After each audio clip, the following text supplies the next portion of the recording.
మోదీని గద్దెదించాలి, ప్రజాస్వామ్యాన్ని కాపాడాలి. సిపిఐ సదాశివపేట మోడీని గద్దెదించాలి, భారతదేశ ప్రజాస్వామ్యాన్ని కాపాడాలని సిపిఐ ప్రజలకు విజ్ఞప్తి చేస్తుంది.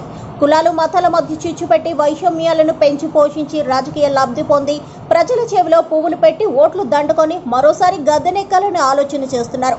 మోడీ కుట్రల్ని కుతంత్రాలు మనం తిప్పికొట్టి ఇండియా కూటమిని గెలిపించాలని సిపిఐ పట్టణ కార్యదర్శి పి వినోద విజ్ఞప్తి చేశారు. ఈ దేశం చాలా ప్రమాదంలో ఉంది. బాబాసాహెబ్ రాజ్యాంగాన్ని రద్దు చేసి మునువాద రాజ్యాంగాన్ని నిర్మించడం కొరకు మోడీ 400 సీట్లు కావాలని అడుగుతున్నాడు. వీరి కుతంత్రుల్ని దేశ ప్రజలు తిప్పికొట్టాలని మీ అందరికీ మనవి చేస్తున్నాను. ఇంకా ఈ కార్యక్రమంలో బీకేఎంయూ నాయకులు ఎం రమేష్, మంగా, కాసులవాడ, పెంటయ్య తదితరులు పాల్గొన్నారు.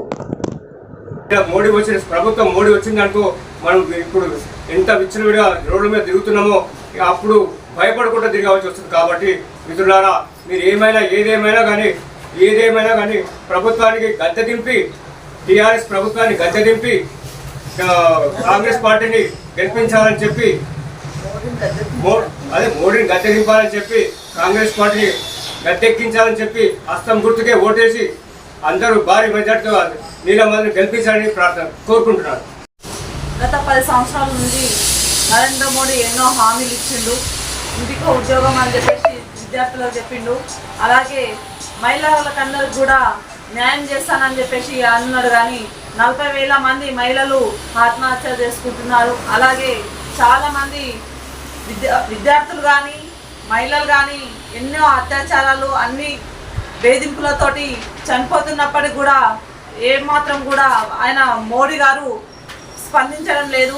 అలాగే రైతు భరోసా అని చెప్పేసి అన్ని రకాల రైతుల గురించి కానీ రుణమాఫీ కానీ అని చెప్పేసి కొత్త పథకాలు పెడుతున్నాడు. కానీ ఏది అమలు చేయడం లేదు.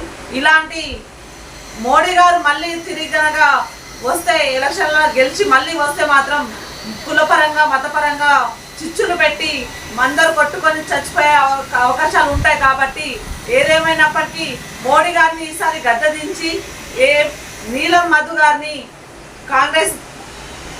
కాంగ్రెస్ నుంచి నీలం మధుని గెలిపించి కాంగ్రెస్ను మనము ఇప్పుడు తీసుకురావాలని చెప్పేసి కోరుతున్నాము. అలాగే ఏదేమైనప్పటికీ 10 సంవత్సరాల పరిపాలన చేసినప్పుడు ఏదన్నా గుర్తుకొచ్చిందనంటే ఏది కూడా గుర్తుకు రాలేదు. రోడ్లు అని చెప్పేసి, గుడి అని చెప్పేసి, మొన్నటికి మొన్న పార్లమెంట్ ఎన్నికలు దగ్గరకు వస్తున్నాయి కాబట్టి రామ మందిరం అని చెప్పేసి ఇంటింటికి అక్షంతలు అని చెప్పేసి తీసుకొచ్చి ఇంటికి అక్షంతలు పంపించి రామ మందిరం కట్టిన నేను దాన్ని కళ్యాణం చేస్తున్నాం అని చెప్పేసి ఇవన్నీ మొన్నటికి మొన్న గుర్తుకొచ్చినాయి. కాబట్టి ఇలాంటి ప్రభుత్వం మళ్ళీ ముందుకు రావద్దు. గద్దె దించాలి. ఏదేమైనప్పటికీ మోడీని గద్దె దించి ఈసారి కాంగ్రెస్ కు అవకాశం ఇచ్చి ప్రతి ఒక్క విద్యార్థులను కూడా ఖచ్చితంగా అందరికీ న్యాయం జరిగేలాగా చూడాలి.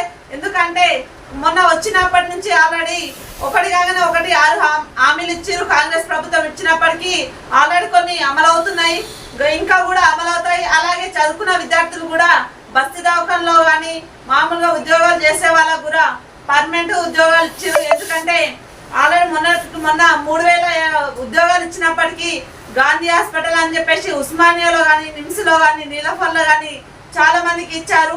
అలాగే రోడ్ల మీద పడిన విద్యార్థులందరూ కూడా ఈరోజు మంచిగా తలెత్తుకొని ఉన్నారంటే కారణం కాంగ్రెస్ ప్రభుత్వం ముందుకు రావడం వల్లనే ఈరోజు పిల్లలు తన కాళ్ళ మీద తాను నిలబడి ఉంటున్నారు. కాబట్టి ఈసారి ఏదేమైనప్పటికీ బీజేపీని ఓడించి కాంగ్రెస్ ను ముందుకు తీసుకొచ్చి గెలిపించాయి, నీలం మధుని భారీ మెజార్టీతో గెలిపించాలని మేము సిపిఐగా కోరుకుంటున్నాం.